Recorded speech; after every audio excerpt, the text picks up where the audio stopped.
إن الحمد لله نحمده ونصلي على رسوله الكريم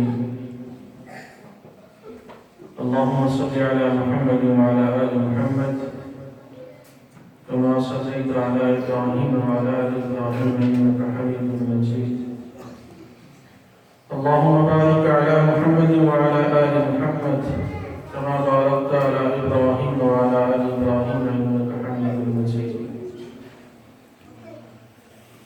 أما بعد فأعوذ بالله السميع العليم من الشيطان الرجيم من همزه ونفخه ونفسه بسم الله الرحمن الرحيم هو الذي بعث في الأميين رسولا منهم يتلو عليهم آياته ويزكيهم ويعلمهم الكتاب والحكمة وإن كانوا من قبل لفي ضلال مبين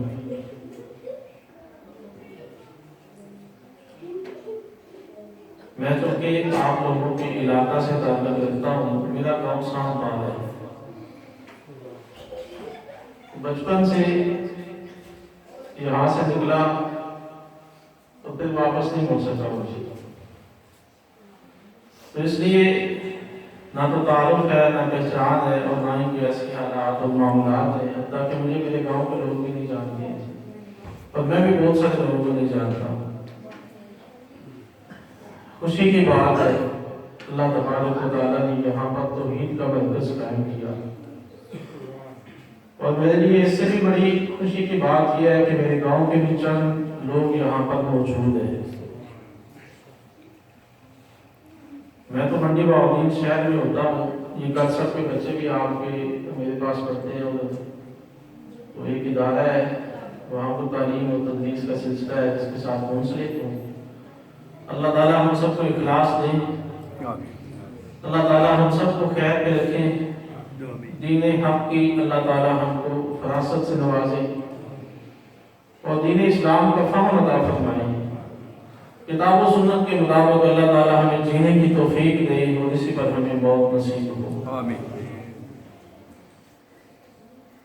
میں نے آپ کے سامنے 28ویں پارے سورہ جمعہ کی آیت نمبر 2 تلاوت کی ہے اللہ تبارک و تعالیٰ ارشاد فرماتے ہیں هو الذی بعث فی الأمیین رسولا منہم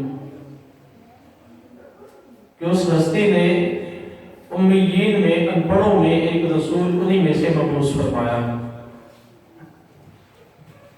یتلو علیہم آیاتہ وہ نبی و رسول ان پر اللہ کی آیات تلاوت کرتا ہے وَيُزَكِّيهِمْ وہ ان کا تزکیہ کرتا ہے وَيُعَلِّمُهُمُ الْكِتَابَ وَالْحِكْمَةَ اور ان کو اللہ کی کتاب کی تعلیم دیتا ہے حکمت کی تعلیم دیتا ہے وَإِنْ كَانُوا مِنْ قَبْلُ لَفِي ضَلَالٍ مُبِينٍ اور اس نبی کے آنے سے پہلے یہ لوگ واضح گمراہی میں تھے رسول اکرم صلی اللہ علیہ وآلہ وسلم کے سیرت طیبہ کے مختلف پہلو آپ احباب سنتے رہتے ہیں ابھی مجھ سے قبل میرے بھائی نے پیارے پیغمبر صلی اللہ علیہ وآلہ وسلم کی صفت رحمت پر بیان فرمایا میں اس آیت مبارکہ کے آخری جملہ سے متعلق چند باتیں آپ کی گوش گزار کروں گا اللہ تعالیٰ ہمیں کتاب و سنت کا فہم نصیب فرمائے ہم سب کو اسلام والی زندگی اور ایمان والی موت دے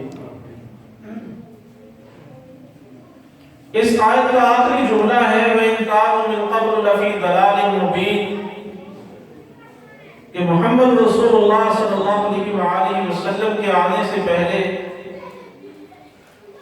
اس علاقے کے لوگ واضح گمراہی کی زندگی جی رہے تھے یہ گمراہی کی زندگی کیا تھی وہ کون سے معاملات تھے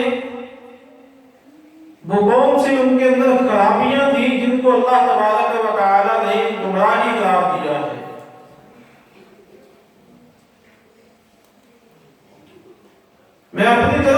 بات کرنے کی بجائے رسول اکرم صلی اللہ علیہ وآلہ وسلم کے چچا زاد بھائی نے جو اس دور کا نقشہ کھینچا وہی آپ کے گوش گزار کروں گا. ذرا اس کا پس منظر سمجھ لیجئے گا. نبی علیہ السلام کے چچا کا نام ہے جعفر بن ابی طالب. یہ سیدنا علی رضی اللہ تعالی عنہ کے بڑے بھائی ہیں اور ابو طالب کے بیٹے ہیں. نبی علیہ السلام نے جب مکہ مکرمہ میں دعوت و تبلیغ کا آغاز کیا تو آپ کے خاندان کے جن لوگوں نے آپ کی دعوت کو قبول کیا ان میں سے ایک جعفر بن ابی طالب رضی اللہ تعالی عنہ بھی ہیں.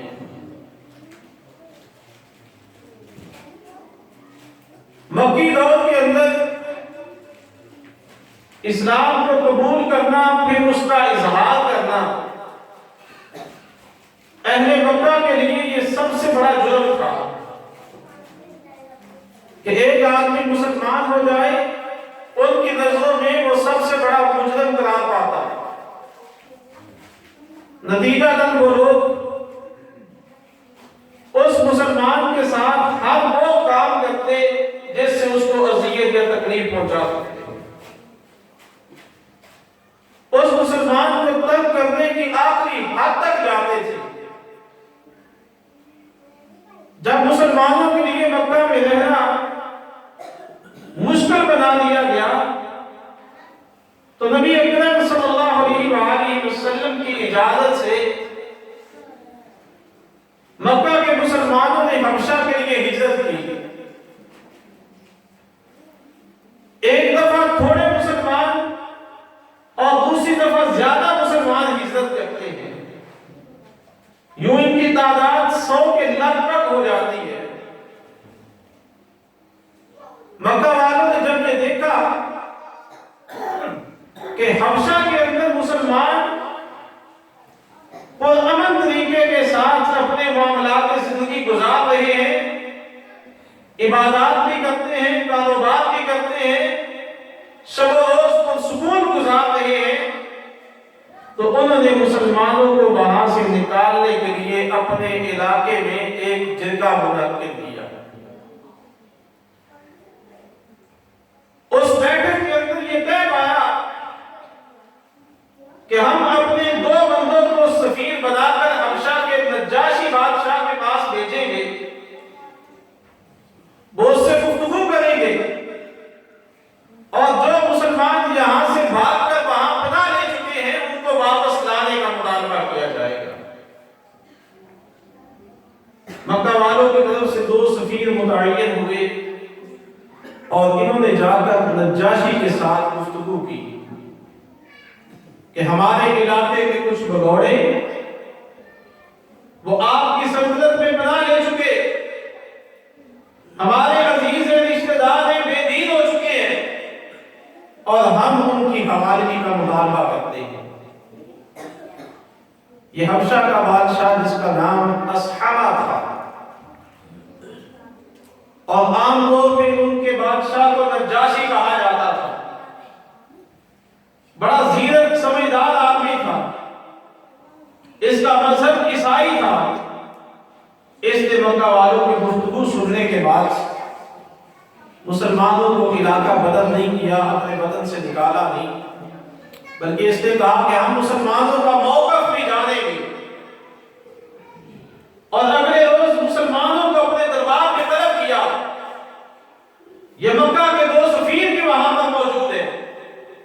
مسلمانوں کی طرف سے سفارتکاری کرتے ہوئے, نمائندگی کرتے ہوئے, گفتگو کرتے ہوئے حضرت جعفر بن ابی طالب رضی اللہ تعالی عنہ نے اس موقع پر زمانہ جاہلیت کا جو نقشہ کھینچا وہ آج آپ کو سنانا مقصود ہے.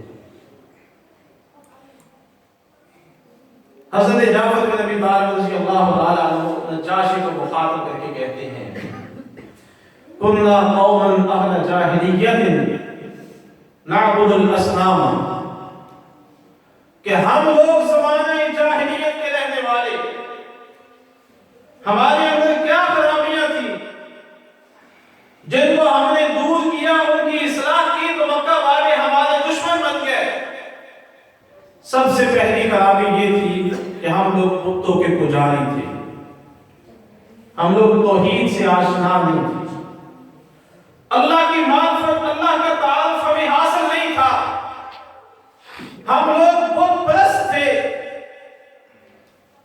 ہم در در پہ اپنے سر کو جھکانے والے تھے، اپنے ہاتھوں سے اپنے معبود بنا دے اور پھر ان کے سامنے سجدہ ریز ہو جایا کرتے تھے۔ ہم لوگ بتوں کی پوجا کرنے والے تھے، اور یہ بتوں کی پوجا کس انداز سے ہوتی تھی؟ یہ بتوں کی پوجا کبھی اپنے علاقے کے معززین کو دفن کر کے ان کے نام پہ ہوتی تھی، کبھی اپنے علاقے کے بزرگوں کے نام پہ بت کھڑے کر کے پوجے جاتے تھے، اور کبھی کسی نیک ولی یا بزرگ کو نشانہ بنا کر اللہ کے ساتھ شریک بنایا جاتا تھا۔ اور مکہ والوں کے ہاں وہ تین بڑے عزا، لات، منات اور ہبل، چار بڑے بزرگ جن کے نام پر بت بنائے گئے اور ان کی پوجا پاٹ ہوتی تھی، اور ان کے سامنے یہ لوگ سجدہ ریز ہوتے تھے۔ یہ بتوں کی پوجا کس انداز سے ہوتی تھی؟ ان لوگوں نے نبیوں کو بھی معاف نہیں کیا۔ نبی اکرم صلی اللہ علیہ وآلہ وسلم نے جب مکہ فتح کیا تو خانہ کعبہ کے اندر 360 بت موجود تھے، اور ان 360 بتوں میں سے ابراہیم اور اسماعیل علیہ السلام کی مورتیاں بھی تھیں، اور یہ لوگ ان کی بھی پوجا کرتے تھے۔ وہ موحدین کے امام جنہوں نے ساری زندگی لوگوں کو کلمہ توحید سکھایا سنایا، ان لوگوں نے ان کو بھی معاف نہیں کیا، اور یہ سب عقیدت کے نام پہ ہوتا تھا، یہ سب احترام کے نام پہ ہوتا کہ کسی شخصیت کو جب حد سے زیادہ احترام دینا مقصود ہوتا تو اس کے نام کی تصویریں بنا لی جاتی، اس کے نام کی مورتیاں بنا لی جاتی، اور پھر شیطان کا کہا مان کر لوگ اس کے سامنے سجدہ ریز ہونا شروع ہو جاتے۔ 29ویں پارے میں سورہ نوح ہے، اور اس سورہ نوح کے اندر قوم نوح کے 5 بزرگوں کا نام اللہ تبارک و تعالی نے لیا، نصر، یغوث، یعوق، ود، سواع، اور یہ پانچوں کے پانچوں کون لوگ تھے؟ عبداللہ بن عباس رضی اللہ تعالیٰ عنہ بیان کرتے ہیں یہ اس قوم کے نیک بزرگ تھے۔ جب یہ فوت ہو گئے تو ان کی عقیدت شیطان نے لوگوں کے دلوں میں ڈالی، اور اس عقیدت کو بعد ازاں شیطان نے یہ رنگ دیا کہ لوگوں نے ان کی مورتیاں بنا کر رکھنی شروع کر دی۔ یہ نسل گزری، اور آئندہ آنے والی نسل نے یہ دیکھا کہ ہمارے بڑے ان کے ساتھ ادب و احترام سے پیش آتے تھے اور ان سے تبرک حاصل کیا کرتے تھے، تو بعد میں آنے والوں نے ان کی مورتیاں بنا کر ان کی پوجا پاٹ شروع کر دی۔ ہمارے علاقے کے اندر بھی، ہمارے ہاں بھی یہ سب کچھ پایا جاتا ہے۔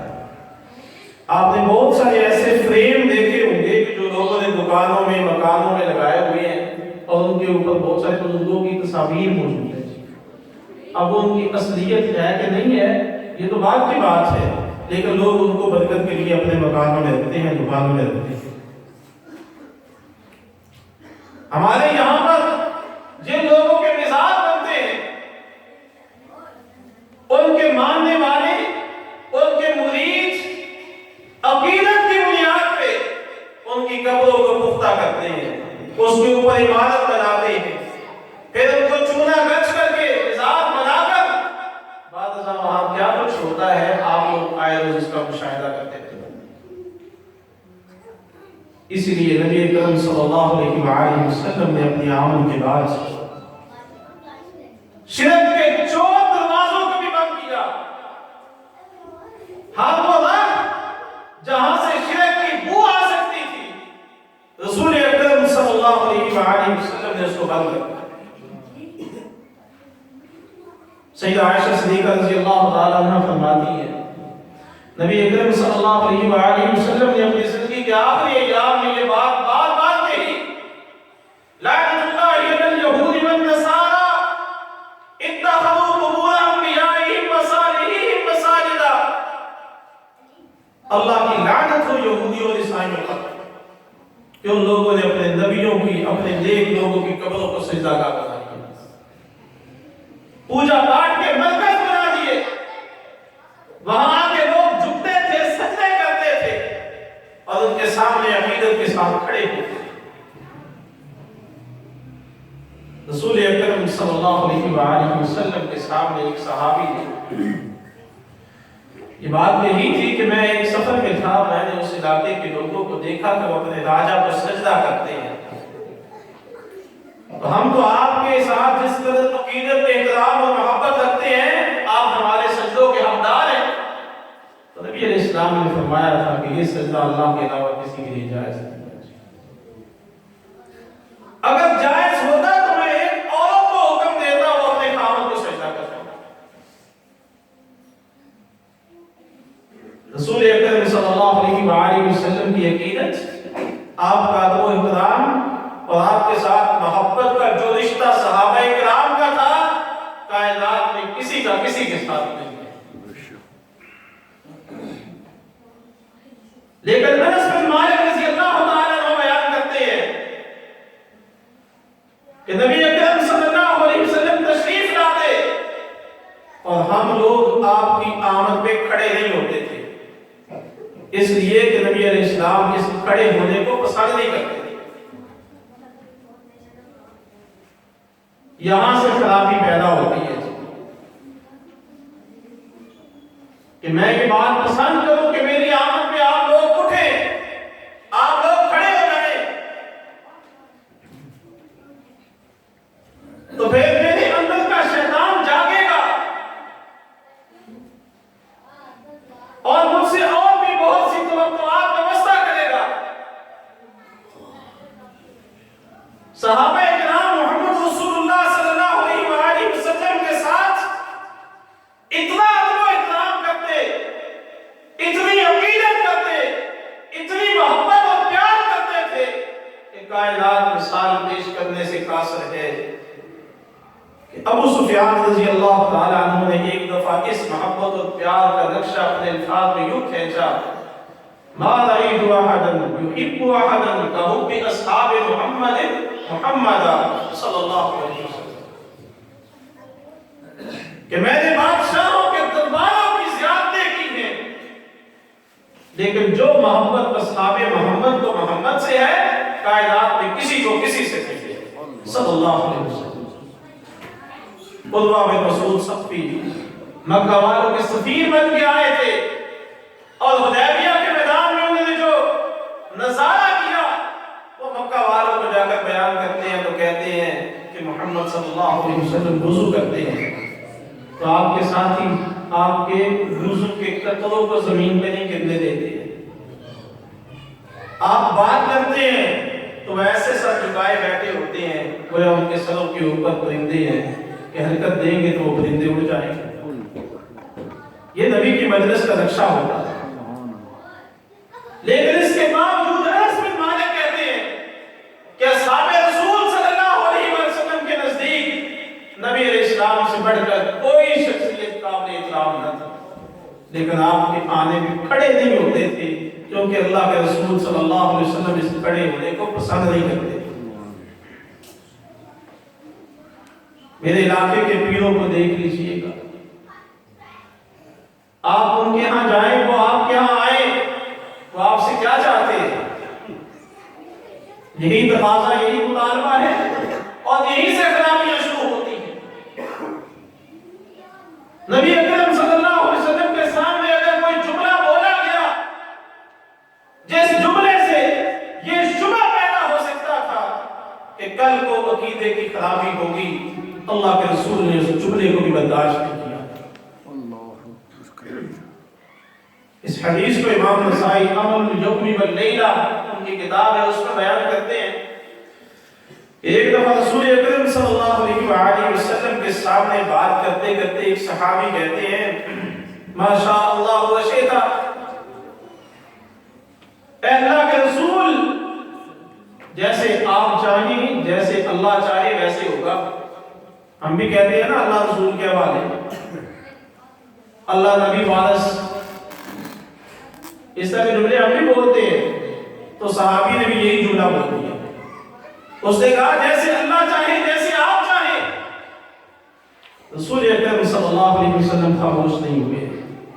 اللہ کے نبی نے ان کو ڈانٹا، فرمایا اجعلتنی للہ ندا، تو نے مجھے اللہ کا شریک بنا دیا؟ بل ما شاء اللہ وحدہ، جیسے اکیلا اللہ چاہے گا ویسے ہوگا، میرے چاہنے سے کچھ نہیں۔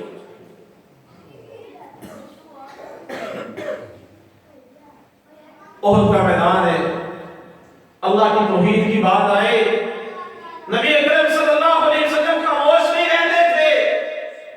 صحیح بخاری کی حدیث ہے، کفار مکہ کے اچانک حملے کی وجہ سے وقتی طور پر مسلمانوں کو پیچھے ہٹنا پڑا۔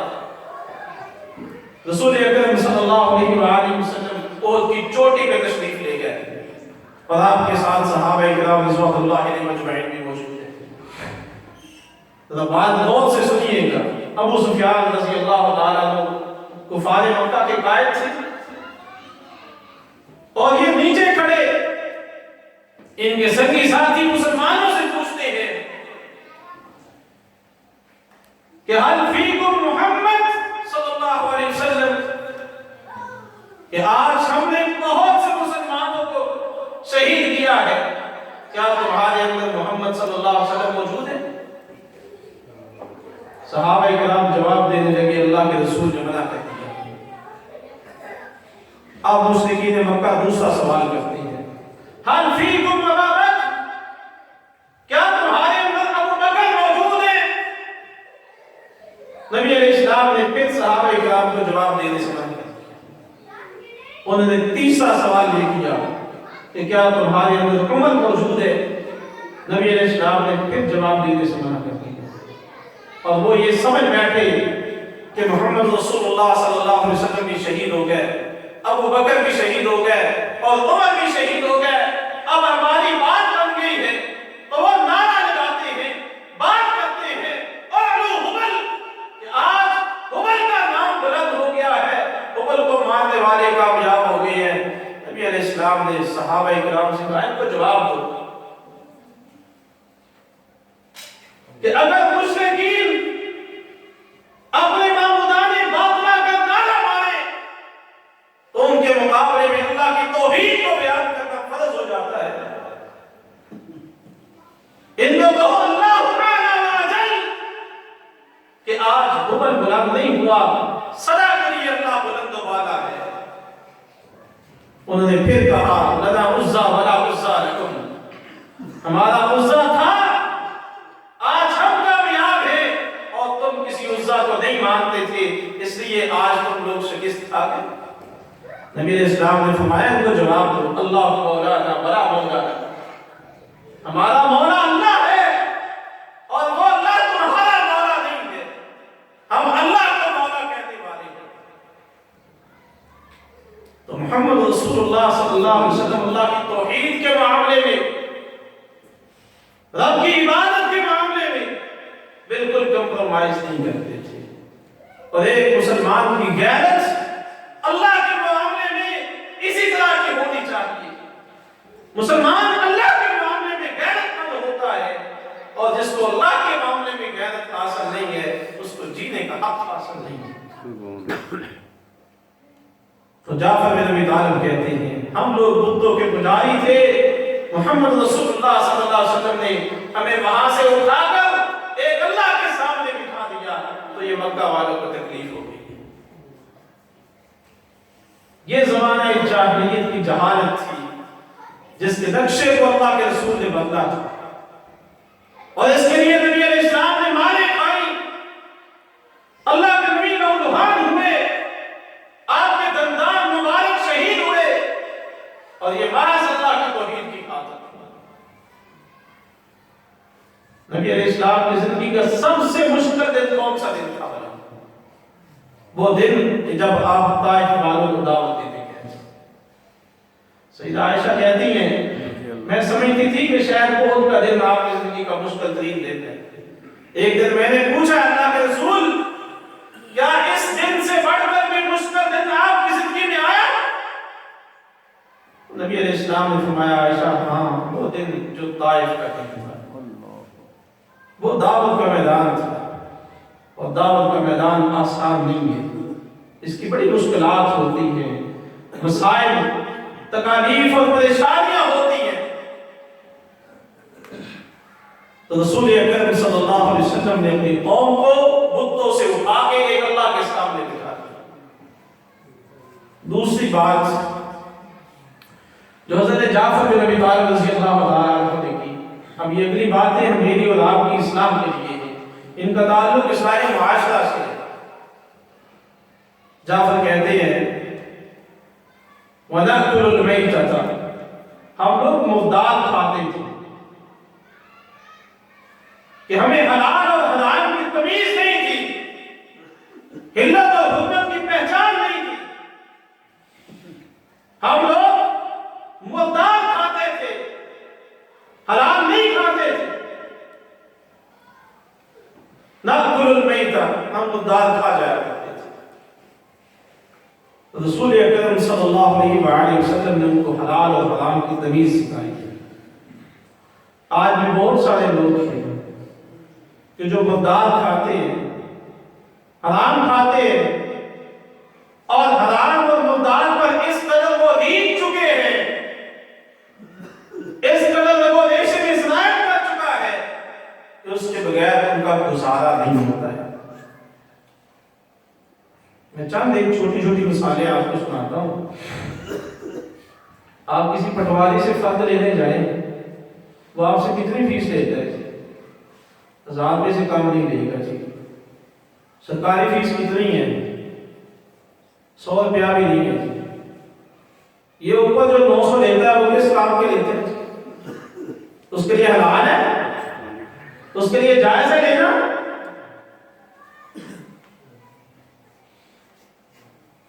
اور یہ واحد سرکاری ملازم ہوتا ہے کہ جو پٹواری بھرتی ہوتا ہے اور پٹواری بننا بھی چاہتا ہے. سود کھانے والے، اور اس میں المیہ کی بات یہ ہے زیادہ تر وہ لوگ شامل ہیں جو سرکاری ملازمتیں کرنے کے بعد پینشن لیتے ہیں، جو اپنے پیسوں کو بینکوں میں رکھ کے فکس کر دیتے ہیں اور ماہانہ اس پہ پیسے آنے کے بعد ان کو استعمال کرتے رہتے ہیں کہ ہماری اصل ذات وہیں پہ موجود رہے اور اس کے بعد اس پہ حاصل ہونے والی آمدن کو ہم استعمال میں لاتے ہیں. زیادہ تر سرکاری ملازم یہ کام کرتے ہیں، سود کھاتے ہیں. اور سود حلال ہے یا حرام ہے؟ اللہ کے رسول صلی اللہ علیہ وآلہ وسلم نے فرمایا تھا کہ سود کا کم سے کم درجہ یہ ہے کہ ایک بندہ اپنی ماں کے ساتھ منہ کالا کرے. اللہ قرآن میں کہتے ہیں فَاعْلَمُوا بِحَقٍّ مِّنَ اللَّهِ وَرَسُولِهِ کہ اگر تم لوگوں نے سود کھانے کھلانے سے، سودی معاملات سے باز نہیں آنا تو اللہ اور اس کے رسول کے ساتھ جنگ کے لیے تیار ہو جاؤ. اتنا بڑا گناہ ہے. لوگ اپنے یتیم بھتیجوں کے مال کھا جاتے ہیں، ان کی جائیدادوں پہ قبضے کر جاتے ہیں. کیا یہ کھانا ان کے لیے حلال ہے؟ اللہ کا کلام کیا کہتا ہے؟ ان الذين ياكلون اموال اليتامى ظلما انما ياكلون في بطونهم نارا وسيصلون سعيرا. کہ جو لوگ ظلم اور زیادتی کرتے ہوئے یتیموں کا مال کھاتے ہیں وہ اپنے پیٹوں کے اندر جہنم کی آگ کو کھاتے ہیں. آج بھی لوگ حرام کھاتے ہیں اور ان کو ضرورت ہے محمد رسول اللہ صلی اللہ علیہ وسلم کی سیرت کی. جعفر بن ابی طالب کہتے ہیں ہم لوگ مردار کھا جاتے تھے، حلال اور حرام کی تمیز نہ تھی. محمد رسول اللہ صلی اللہ علیہ وسلم آئے، انہوں نے حلال اور حرام کی تمیز دی، ہمیں مردار کھانے سے ہٹایا. لوگ ہمارے یہاں تو مردار بھی نہیں چھوڑتے.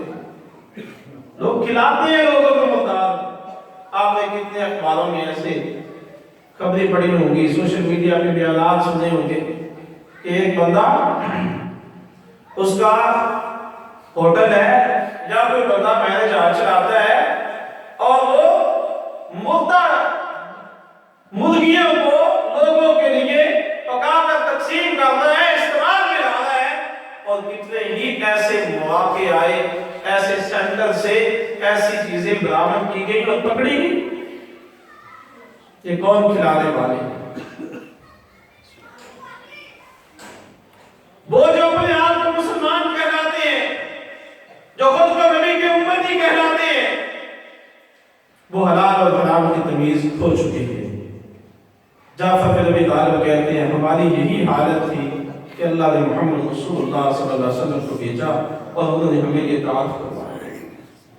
تیسری بات جو انہوں نے کی, کہتے ہیں منعت الفواحش, ہم لوگ فحاشی بے حیائی کا ارتکاب کیا کرتے تھے. ہمارے یہاں حیا ختم ہو چکی تھی, بے حیائی عام تھی. ہماری اس زندگی کو محمد رسول اللہ صلی اللہ علیہ وسلم نے بدلا اور آپ نے درس حیا دیا. ان کے علاقے میں یا مکہ والوں کے ہاں جو بے حیائی کی صورتیں تھیں وہ مختلف قسم کی تھی, لیکن ہم اپنے علاقے کا ڈسکس کرتے ہیں.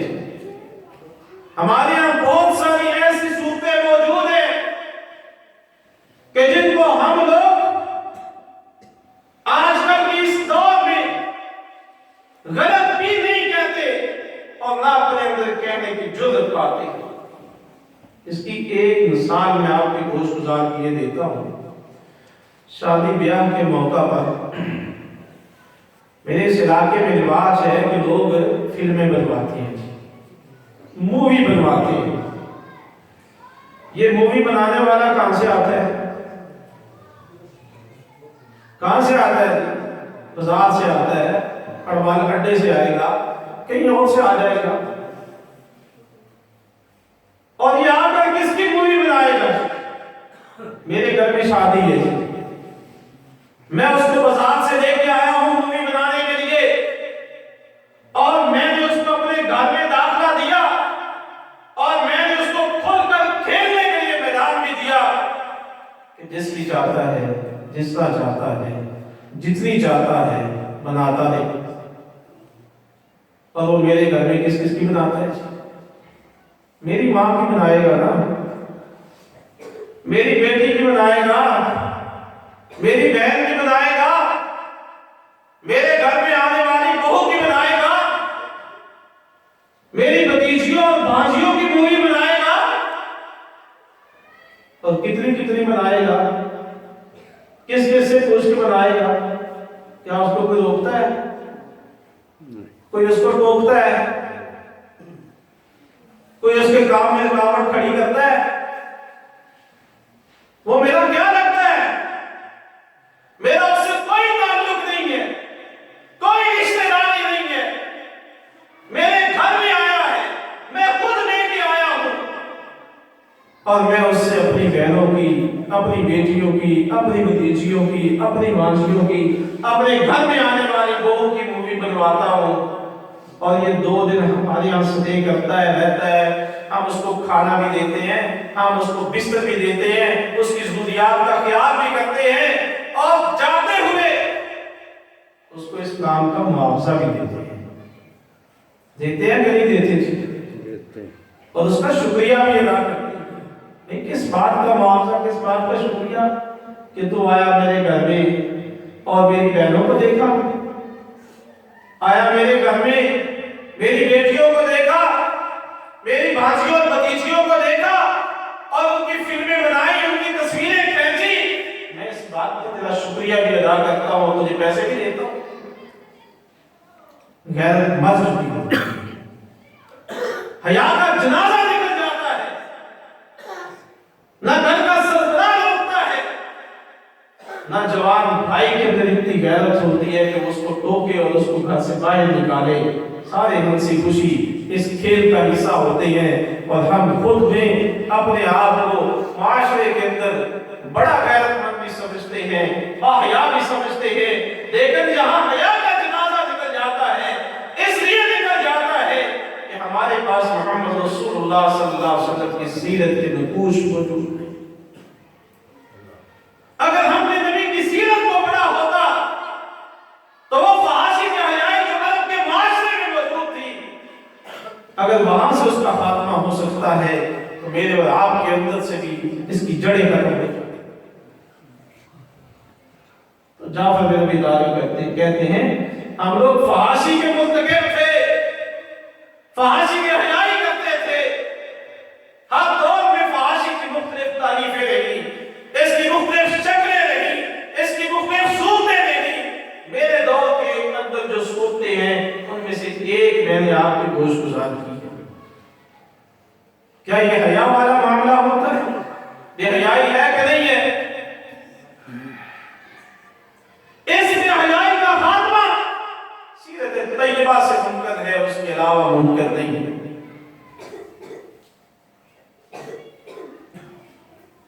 چوتھی بات جو انہوں نے کی وہ کہتے ہیں وَنَقْطَعُ الْأَرْحَامَ، کہ ہم لوگ رشتہ داریوں کو کاٹ کھاتے تھے، رشتوں کا تقدس ہمارے یہاں موجود نہیں تھا کہ محمد رسول اللہ صلی اللہ علیہ وسلم نے ہمیں رشتوں کی پہچان کروائی ہے۔ مقطع رحمی کس اعتبار سے ہوتی کہ ایک باپ کے ہاں بیٹی پیدا ہوتی ہے وہ اس کو زندہ دگول کر دیتا ہے، لیکن میرے آج کے معاشرے کے اندر بھی زندہ دگول کرنے کے لیے باقاعدہ طور پر حکومت کی طرف سے سینٹرز قائم کر دیے گئے، نسل کشی کے ایسے سینٹر موجود ہیں کہ جہاں پر بچوں کے معاملات کو جو لوگ اس فیلڈ کو سمجھتے ہیں جانتے ہیں کہ کس انداز سے ان کو ختم کیا جاتا ہے۔ وہ کہتے ہیں کہ ہم لوگ رشتوں کو پامال کرتے تھے، محمد رسول اللہ صلی اللہ علیہ وسلم نے ہمیں رشتوں کی پہچان کروائی۔ میرے ہاں بھی رشتوں کی پامالی کی بہت سی صورتیں موجود ہیں۔ آپ جس علاقے میں رہتے ہیں یہاں پر شریک کس کو کہتے ہیں کہ فلاں میرا شریک ہے، فلاں ساڑھے شریک نے، وہ کون ہوتے ہیں؟ وہ میرے چچا زاد ہوں گے نا، میرا اور ان کا دادا ایک ہے، وہ ہماری برادری کے لوگ ہوتے ہیں اور ایک دوسرے سے متعلق ہماری یہ سوچ پختہ ہے کہ کبھی شریک کسی شریک دی خیر نہیں سوچتا۔ ہم یہ کہتے ہیں کہ اپنوں سے بگانے اچھے، اس لیے کہ ہم نے بگانوں کو اچھا سمجھا ہے، اپنوں کو کبھی اچھا سمجھے گی نہیں۔ ہم یہ کہتے ہیں کہ دوسرے اچھے ہیں، اپنے کسی کام کے نہیں ہیں، کیونکہ ہم نے بھی کبھی ان کے لیے کوئی کام کیا ہی نہیں ہے۔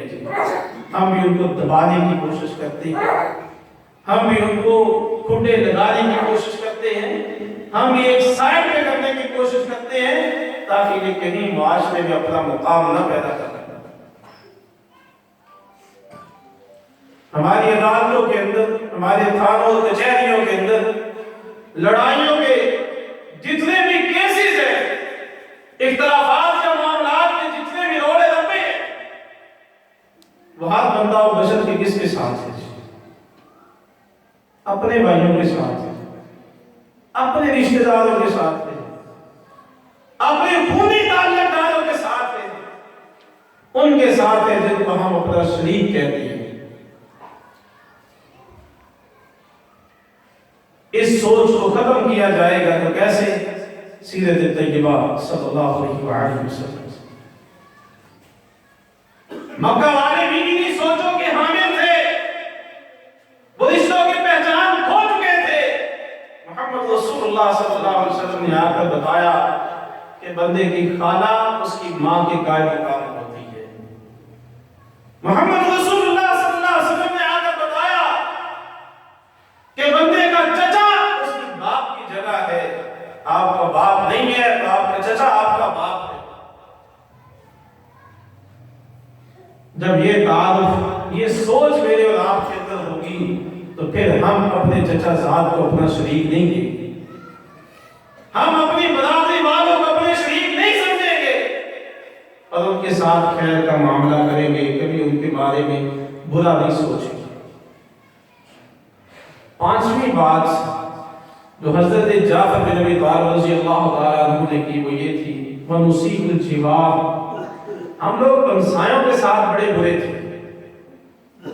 جو ہمارے گواڈی تھے، آس پاس میں رہنے والے تھے، وہ ہمارے شر سے محفوظ نہیں تھے۔ محمد رسول اللہ صلی اللہ علیہ وسلم نے ہمسایوں کے حقوق دیے۔ اللہ کے رسول صلی اللہ علیہ وسلم فرماتے ہیں مَا زَالَ جِبْرِیلُ یُوصِینِی، کہ جبریل مسلسل مجھے یہ بات کہتے رہے، تاکید کرتے رہے، ہمسایوں کے حقوق سے متعلق بتاتے رہے، حتیٰ کہ مجھے یہ گمان گزرا کہ ہمسایوں کو وراثت سے حصہ دے دیا جائے گا۔ اللہ کے رسول صلی اللہ علیہ وسلم نے فرمایا واللہ لا یؤمن واللہ لا یؤمن واللہ لا یؤمن، اللہ کی قسم وہ بندہ مومن نہیں، اللہ کی قسم وہ مومن نہیں، اللہ کی قسم وہ مومن نہیں۔ صحابہ نے پوچھا کون؟ فرمایا من لا یأمن جارہ بوائقہ، جس کی اذیتوں اور تکلیفوں سے اس کے ہمسائے محفوظ نہیں۔ آج میرے ہمسائے مجھ سے محفوظ ہیں؟ غیر محفوظ ہیں۔ میرے کھیت اور کھلیان میں جو میرے ہمسائے میں بندہ موجود ہے، میرا اس کے ساتھ دوڑا رہتا ہے، میرا اس کے ساتھ جھگڑا رہتا ہے۔ ہم تو وہ بنی جو درمیان میں حدود بندی کے لیے ڈال دی گئی ہے، اس کو بھی کاٹنے سے باز نہیں آتے ہیں کہ ہمسائے کی جتنی زمین اپنے اندر آتی ہے لے آئیں۔ میرے دائیں بائیں رہائش کے اندر موجود جو ہمسائے ہیں، کیا وہ میری اذیتوں سے محفوظ ہیں؟ بالکل محفوظ نہیں ہے۔ اگر ہمسایہ کمزور ہے، میں مکان بنانے لگتا ہوں تو اس کی بنیادوں میں پانی اتنا ڈالتا ہوں کل کو اس کا مکان گر جائے اور وہ اپنے پاؤں پہ کھڑا نہ ہو سکے۔ یہ سوچ ہے میری، یہ میرے معاشرے کی سوچ ہے۔ ہم اپنے مکان کو اونچا کر کے اس کی چھت پہ چڑھ کے ہمسائے میں بیٹھی ہوئی عورتوں کو تانتے ہیں، جانتے ہیں، کیوں دیکھتے ہیں؟ محض ان کو تنگ کرنے کے لیے۔ کیا ان کے کوئی حقوق نہیں ہے؟ عرب والے بھی تو یہی کرتے تھے، جس کو بدلنے کے لیے اللہ نے محمد رسول اللہ صلی اللہ علیہ وسلم کو بھیجا، جس خرابی کو دور کرنے کے لیے اللہ نے اپنے نبی کو مبعوث کیا، جس گمراہی کے ازالے کے لیے پیارے پیغمبر جناب محمد صلی اللہ علیہ وسلم تشریف لائے تھے۔ آج کے موضوع سے متعلق آخری بات، اور یہ بات بھی جعفر بن ابی طالب رضی اللہ تعالیٰ عنہ نے آخر کی تھی۔ حضرت جعفر کہتے ہیں یاکل القوی من الضعیف، جو طاقتور ہوتا تھا وہ ہم میں سے ماڑے کو کھا جاتا تھا، جو طاقتور ہوتا تھا وہ کمزور کو کھا جاتا تھا۔ اللہ تبارک و تعالیٰ نے محمد رسول اللہ صلی اللہ علیہ وسلم کو بھیج کر اس کمزور کو جس کو کھایا جاتا تھا اس کو کھڑا کیا، اس کو معاون دیے، اس کو مددگار دیے، اس کے حقوق کو بیان کیا۔ انصر اخاک ظالما کان او مظلوما، کہ آپ کا بھائی ظالم ہے پھر بھی معاون بنے، مظلوم ہے پھر بھی معاون بنے۔ صحابہ نے پوچھا اللہ کے نبی مظلوم کی مدد کی بات تو سمجھ آتی ہے، ظالم کے ساتھ ہم کیسے تعاون کریں؟ فرمایا اس ظالم کے ہاتھ کو روکو، اس کو ظلم سے روکو، یہ اس کے ساتھ معاونت ہے۔ وہ کمزور ان کو اللہ کے رسول نے اتنے حقوق دیے کہ آپ نے فرمایا جو تمہارے اندر میں سے کمزور اور ماڑے بندے ہیں، اگر کبھی مجھے ڈھونڈنا ہو تو ان کی مجلس میں ڈھونڈ لیا کرو۔ ان کو اللہ کے رسول نے اتنے حقوق دیے، آپ نے فرمایا جنت میں پہلے جانے والے وہ لوگ ہوں گے جو غرباء اور مساکین ہوں گے، کیونکہ ان کا تو حساب ہی ہلکا پھلکا ہے نا، تھوڑا حساب دینا پڑے گا۔ جو جاگیردار ہے، جو مالدار ہے، جو زمیندار ہے، اس کو تو حساب بھی اپنے